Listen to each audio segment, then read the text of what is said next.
ನಮಸ್ಕಾರ ಎಲ್ಲರಿಗೂ. Welcome to my YouTube channel. ಇವತ್ತಿನ ವಿಡಿಯೋದಲ್ಲಿ ಮನೆಯಲ್ಲಿ ಹೇಗೆ ಎಗ್ ಬಿರಿಯಾನಿಯನ್ನು ಮಾಡುವುದು ಎಂಬುದನ್ನು ಇವತ್ತಿನ ವಿಡಿಯೋದಲ್ಲಿ ತಿಳಿಸಿಕೊಡ್ತೀನಿ. ಬನ್ನಿ ಇವತ್ತಿನ ವಿಡಿಯೋ ಶುರು ಮಾಡೋಣ. ಫಸ್ಟ್ಗೆ 3 ಮೆಣಸಿನಕಾಯಿಯನ್ನ ಮತ್ತು ಬೆಳ್ಳುಳ್ಳಿ, ಕರಿಬೇವು ಸೊಪ್ಪು, ಶುಂಠಿ ಮತ್ತು 1 ಈರುಳ್ಳಿಯನ್ನು ಹೆಚ್ಚಿ ಇಟ್ಟುಕೊಳ್ಳಿ. ಅದು ಮಿಕ್ಸಿಗೆ ಹಾಕಿ ನಂತರ ಅದನ್ನ ಮಿಕ್ಸಿಗೆ ಹಾಕಿ ರುಬ್ಬಿಕೊಳ್ಳಿ.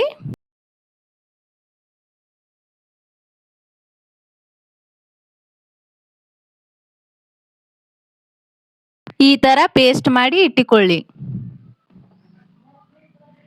ಇವಾಗ ಗ್ರೇವಿ ಮಾಡೋಕೆ 5 ಈರುಳ್ಳಿಯನ್ನ ಮತ್ತು 2 ಮೆಣಸಿನಕಾಯಿ, 1 ಟೊಮೆಟೊವನ್ನ ತೆಗೆದುಕೊಳ್ಳಿ ಮತ್ತು ಕಟ್ ಮಾಡಿಕೊಳ್ಳಿ.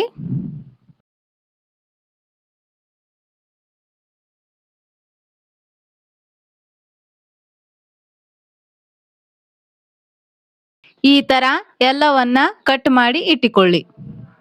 ನಂತರ ಎಗ್ ಬಿರಿಯಾನಿ ಮಾಡೋಕೆ ನಿಮ್ಗೆ ಎಷ್ಟು ಬೇಕು ಅಷ್ಟು ಮೊಟ್ಟೆಗಳನ್ನ ಬಾಯ್ಲ್ ಮಾಡಿ ಇಟ್ಟುಕೊಳ್ಳಿ. ನಂತರ ಮಸಾಲೆ ಪದಾರ್ಥವನ್ನು ರೆಡಿ ಮಾಡಿ ಇಟ್ಟುಕೊಳ್ಳಿ.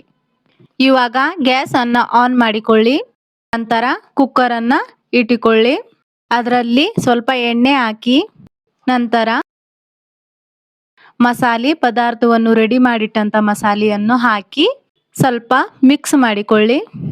ಎಣ್ಣೆ ಕಾದ ನಂತರ ಪೇಸ್ಟ್ ಅನ್ನು ಹಾಕಿ ಮಿಕ್ಸ್ ಮಾಡಿಕೊಳ್ಳಿ. ಎಣ್ಣೆಯಲ್ಲಿ ಚೆನ್ನಾಗಿ ಮಿಕ್ಸ್ ಮಾಡಿಕೊಳ್ಳಿ.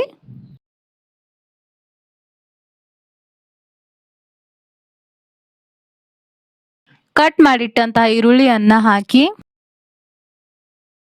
ಮಿಕ್ಸ್ ಮಾಡಿಕೊಳ್ಳಿ ಚೆನ್ನಾಗಿ.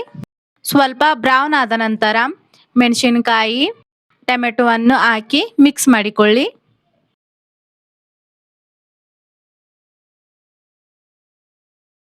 ಇವಾಗ ಬಾಯ್ಲ್ ಮಾಡಿಟ್ಟಂತಹ ಮೊಟ್ಟೆಗಳನ್ನ ಈ ತರ ಕಟ್ ಮಾಡಿಕೊಳ್ಳಿ.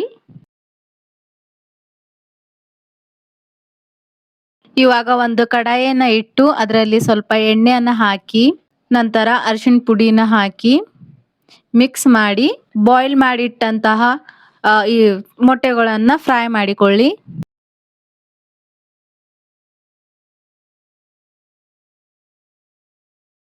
ಇವಾಗ ಗ್ರೇವಿಗೆ ಖಾರದ ಪುಡಿ, ಅರಿಶಿಣ ಪುಡಿ, ಗರಂ ಮಸಾಲನ್ನ ಹಾಕಿ ಮಿಕ್ಸ್ ಮಾಡಿಕೊಳ್ಳಿ.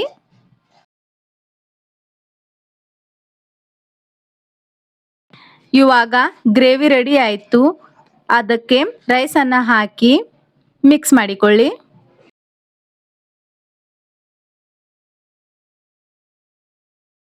ಮಿಕ್ಸ್ ಮಾಡಿದ ನಂತರ 3 ಗ್ಲಾಸ್ ನೀರನ್ನ ಹಾಕಿ ಮಿಕ್ಸ್ ಮಾಡಿಕೊಳ್ಳಿ.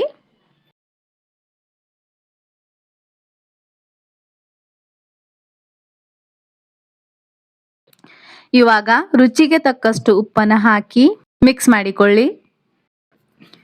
ಇವಾಗ ಫ್ರೈ ಮಾಡಿಟ್ಟಂತ ಮೊಟ್ಟೆಗಳನ್ನ ಇದರಲ್ಲಿ ಹಾಕಿ ಮೊಟ್ಟೆಗಳನ್ನ ಹಾಕಿದ ನಂತರ ಸ್ವಲ್ಪ ಕೊತ್ತಂಬರಿ ಸೊಪ್ಪನ್ನ ಹಾಕಿ ಕುಕ್ಕರ್ ಅನ್ನ ಮುಚ್ಚಿ. ಇವಾಗ ಕುಕ್ಕರ್ 3 ವಿಸಲ್ ಹೊಡೆದ್ರೆ ಸಾಕು, ನಿಮ್ಮ ಎಗ್ ಬಿರಿಯಾನಿ ರೆಡಿ ಆಯ್ತು. ಈ ತರ ಮನೆಯಲ್ಲಿ ಮಾಡಿಕೊಳ್ಳಿ, ತಿನ್ಕೊಳ್ಳಿ. ಈ ವಿಡಿಯೋ ನಿಮಗೆ ಇಷ್ಟವಾಗಿದ್ದರೆ ನಮ್ಮ ಚಾನಲ್ಗೆ ಸಬ್ಸ್ಕ್ರೈಬ್ ಮಾಡಿಕೊಳ್ಳಿ. ಧನ್ಯವಾದಗಳು.